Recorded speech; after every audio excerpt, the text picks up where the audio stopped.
শামসুদ্দিন স্মৃতি ফাউন্ডেশন চাপারহাট কালীগঞ্জ কর্তৃক আয়োজিত শামসুদ্দিন স্মৃতি ফুটবল টুর্নামেন্ট 2025 কিন্তু কিছুক্ষণ আগেই কিন্তু শুভ উদ্বোধন হয়েছে এবং বিভিন্ন ডিসপ্লের মাধ্যমে কিন্তু এর শুভ সূচনা হয়েছে।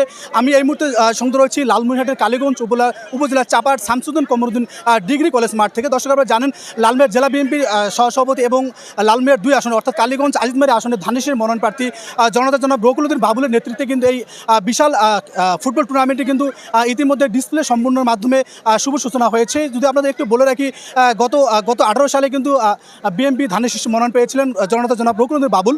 সেই ধারাবাহিকতায় কিন্তু এবারও ধানের শীর্ষে মনোনয়ন প্রত্যাশী রকুলউদ্দিন বাবুল, তাই নেতৃত্বে কিন্তু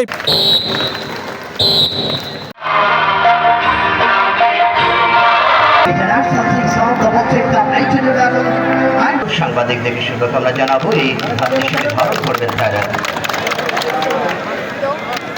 এবং প্রতীক হিসাবে আকাশমণিতা হলো আজকের এই বেলুনগুলো এবং সঙ্গে ফেস্টুন সহ যথারীতি পায়রাগুলো।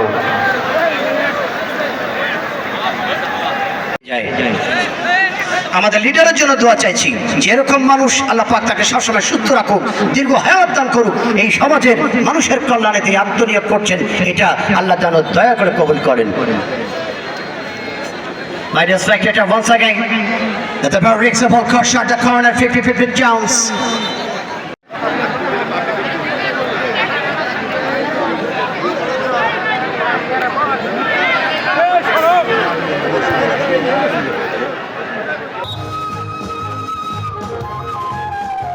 দৈনিক বাংলাদেশ মিডিয়া, সত্যের সন্ধানে সারাক্ষণ।